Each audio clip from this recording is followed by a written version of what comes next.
Ethan jogged through the park early that morning, the crisp air filling his lungs as he neared his usual resting spot, a worn wooden bench beneath a sprawling oak tree. As he stretched, he noticed something sitting on the bench, a phone, its screen slightly cracked at the corner. He glanced around, but the park was mostly empty. Someone must have left it behind. Curious, he picked it up and pressed the power button. The lock screen lit up with a flurry of notifications, but before he could make sense of them, a message popped up from an unknown number. "If you found this phone, please text me. It belongs to my friend." Ethan hesitated, then tapped out a reply. "Hey, I found this phone on a bench near the big oak tree. Any idea who it belongs to?" A few seconds later, another buzz. "Yes, it's my best friend, Lila's. She must have lost it during her walk. I'll tell her. What's your name?" "Ethan. Happy to return it. Does she want to meet somewhere?" Before the person could respond, the phone vibrated again. This time, it was from the actual owner. "Oh my God, thank you. I didn't even realize I lost it. Where are you?" "Still by the oak tree. I can wait here." Ethan sat back on the bench, flipping the phone idly in his hand. A few minutes later, he spotted a young woman jogging toward him, her dark curls bouncing with each step. She came to a stop in front of him, slightly out of breath, a grateful smile lighting up her face. "You must be Ethan," she said, brushing a stray strand of hair from her face. He stood up and handed her the phone. "That's me. And you must be Lila." She sighed in relief as she took it from him. "Yep. Thank you so much. I swear, I'd lose my own head if it wasn't attached." Ethan chuckled. "Your friend Mia seems to think so too." Lila groaned, rolling her eyes. "Of course she does.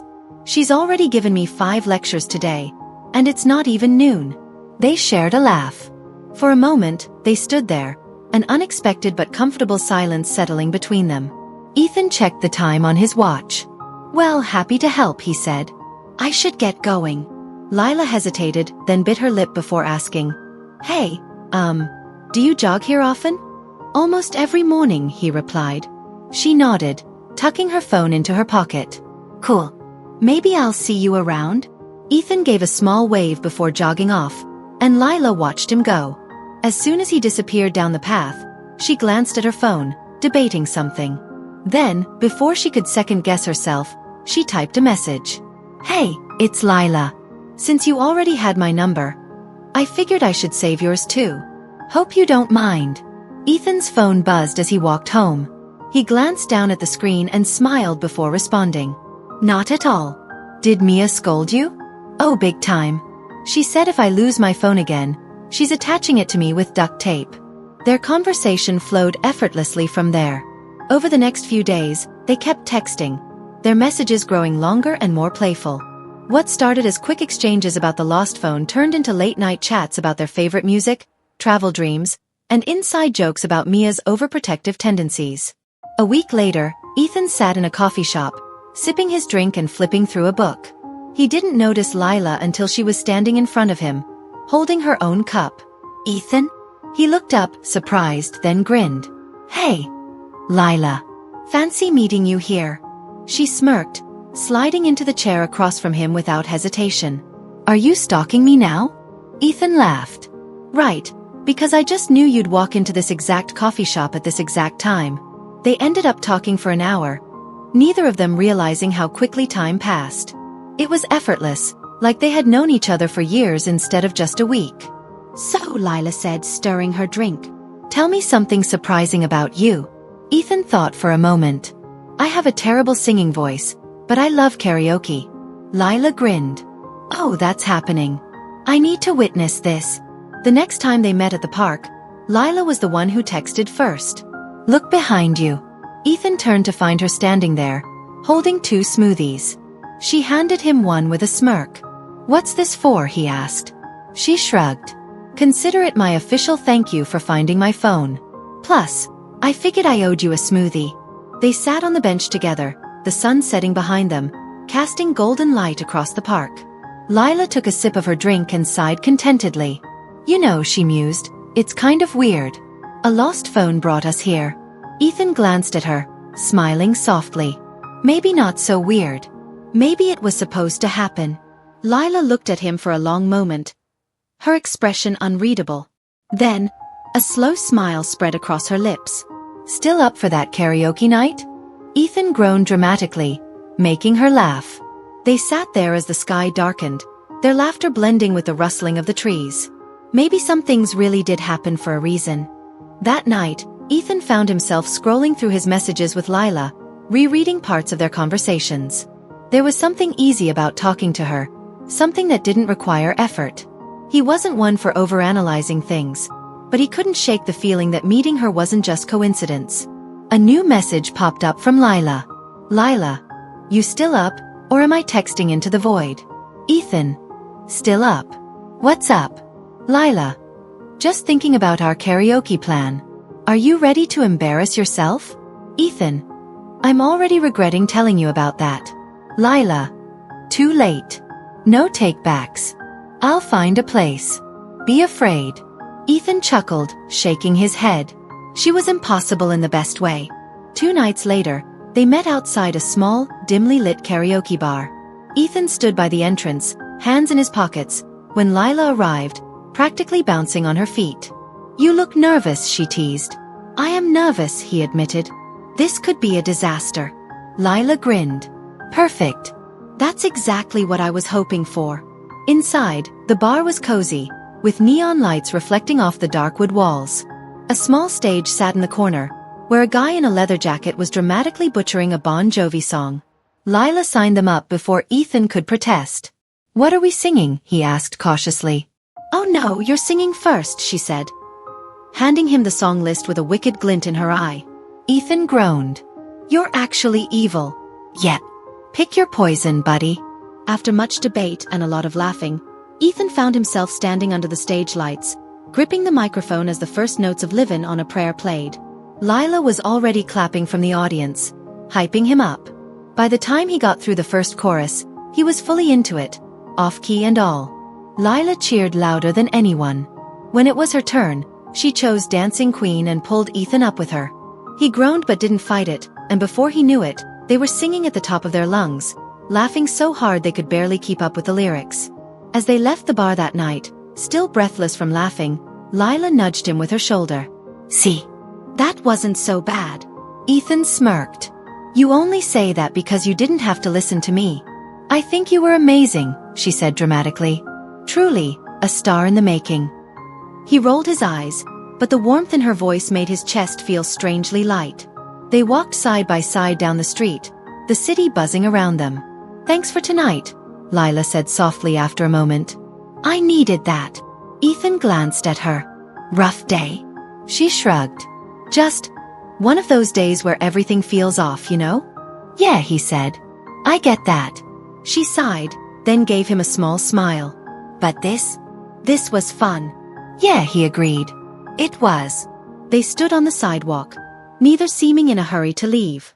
The street lights cast a soft glow around them, and for a brief moment, the world felt smaller, just the two of them standing there, caught in something unspoken. Lila glanced down at her phone, smiling to herself before looking up at him again. "Wanna make this a thing? We find weird activities, make fools of ourselves, and pretend it's all totally normal." Ethan pretended to think about it, then nodded. "I like the sound of that." Lila held out her pinky. "Swear on it." He laughed but hooked his pinky around hers without hesitation. "Swear on it." From that night on, their totally normal adventures became routine. Some days, it was simple. Meeting up at the park, grabbing coffee, arguing over the best ice cream flavor. Other days, it was spontaneous. Impromptu road trips to nowhere, wandering through bookstores, late-night talks on the swings at the park. And somewhere between all of it, something shifted. Ethan started looking forward to her messages, to hearing her voice, to the way she laughed when she got caught in the rain or how she would tilt her head when she was deep in thought. Lila found herself thinking about him at random moments, when she heard a song he might like, when she saw something funny and wished he was there to share it. But neither of them said anything.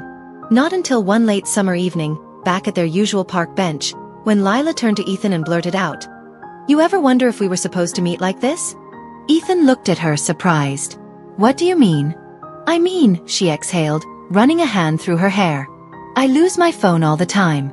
But somehow it led me to you. Feels like a weird kind of luck, doesn't it? Ethan watched her for a moment before smiling. Maybe it's not just luck. She met his eyes, something flickering there, something quiet but certain. Maybe not, she agreed. A pause. Then, without really thinking, Lila reached for his hand, lacing her fingers through his. Ethan's thumb brushed against her knuckles, gentle, steady, like it had always been meant to be there. Neither of them spoke. They didn't need to. The lost phone had found its way home. And maybe so had they. Over the next few weeks, things between Ethan and Lila stayed the same. And yet, everything felt different. They still met up for coffee, still texted each other about random things, still found excuses to see each other almost every day. But now there were moments. Moments where his fingers lingered just a little longer when he handed her something. Moments where she'd catch herself watching him, her stomach flipping for no logical reason. Moments where neither of them spoke, but everything was understood. One evening, they found themselves at a quiet rooftop bar overlooking the city. It wasn't planned. Lila had mentioned wanting to see the skyline at night, and before Ethan could think twice, he had found a spot and texted her to meet him there. She arrived wrapped in a light sweater, hair falling in waves over her shoulders, eyes lighting up when she saw the view. "You know," she said, leaning on the railing beside him. "You set the bar pretty high for spontaneous plans." Ethan smiled. "I aim to impress." She nudged him playfully. "So, tell me, what's the plan tonight? Are we solving the mysteries of the universe, or just enjoying the view?" He glanced at her, the glow of the city lights reflecting in her eyes. Maybe a little of both. They stood there in comfortable silence for a while, the hum of distant traffic filling the spaces between their thoughts. Lila shifted slightly, turning toward him. "Hey, Ethan." "Yeah." She hesitated for a second before saying, "I think I really like having you around." Ethan exhaled a small laugh, rubbing the back of his neck. Yeah. He turned to face her fully, his heart pounding in a way that felt both terrifying and inevitable. "Funny," he said, voice softer now. "Because I was just about to say the same thing." Lila tilted her head, a small smile playing at her lips. "Oh yeah. And what exactly were you gonna say?" Ethan took a breath, then took her hand in his, just like he had at the park that night. "That maybe losing your phone was the best thing that ever happened to me." For the first time in a long time, Lila was speechless. Then, she squeezed his hand, a slow, knowing smile spreading across her face. "You're such a sap," she teased, but there was no hiding the warmth in her voice. "You love it," he shot back. "I kind of do." And then, before either of them could overthink it, before doubts or hesitations could creep in, she leaned in and kissed him. It wasn't dramatic, wasn't some grand, earth-shattering moment. It was simple, warm, like the most natural thing in the world. When they pulled apart, Lila laughed under her breath. "So, this is happening, huh?" Ethan grinned. "Looks like it." She sighed, content. "Guess I really owe Mia for making me text you that day." Ethan chuckled. "I owe her too." They stood there a little longer, watching the city, hands intertwined. The world kept moving around them, but for once, neither of them were in a hurry to catch up. Because somehow, in the most unexpected way, they had found exactly what they were looking for, even if they hadn't known it at the time. As the weeks passed, Ethan and Lila slipped into something that felt effortless, like they had always been meant to find their way to this. They still had their inside jokes, their ridiculous adventures, their daily texts about everything and nothing. But now, there was something new woven into it all. A lingering touch. A glance that meant more. A stolen kiss in between laughter. Mia, of course, took full credit for the entire thing. "I mean, obviously, you two were a thing before you even realized it," she announced one afternoon as they all sat in a cafe, stirring her iced latte dramatically. But let's not forget who forced Lila to text Ethan back that first day. "This girl," she pointed to herself. Lila rolled her eyes. "Okay, fine. You get some credit." "Some." Mia scoffed. "I am the architect of this relationship." Ethan chuckled. "I don't know. I think the real credit goes to that park bench." Mia groaned. "You guys are the worst." But she was smiling, and Lila just nudged Ethan's leg under the table, a silent agreement passing between them. That night, as they walked back from the cafe, Lila looped her arm through Ethan's, leaning into him slightly. "So," she mused, "what's next?" Ethan glanced at her. "Next. You know, In our totally normal adventure series, we've already done spontaneous road trips, bookstore scavenger hunts, karaoke disasters. Ethan pretended to think. I hear skydiving's pretty fun. Lila stopped in her tracks. Absolutely not. He laughed. Okay. No skydiving. How about a weekend trip somewhere? Just us. She raised an eyebrow. Oh, just us, huh? Ethan smirked. Well, unless you want to invite Mia, but I have a feeling she'd third wheel a little too hard. Lila laughed, shaking her head. I like the sound of that. A weekend away. Good, Ethan said, squeezing her hand. Because I may or may not have already started looking at places. Lila stared at him, then shook her head with a grin. You really like me, huh? Ethan turned to her, his expression softening. Yeah, he said simply. I really do. Lila's smile turned quieter, more certain. Good, she murmured. Because I really like you too. And just like that, they kept walking, the night wrapping around them, the world shifting in the smallest but most important ways. Because what started as a lost phone had turned into something neither of them had planned for. Something real. Something worth holding on to.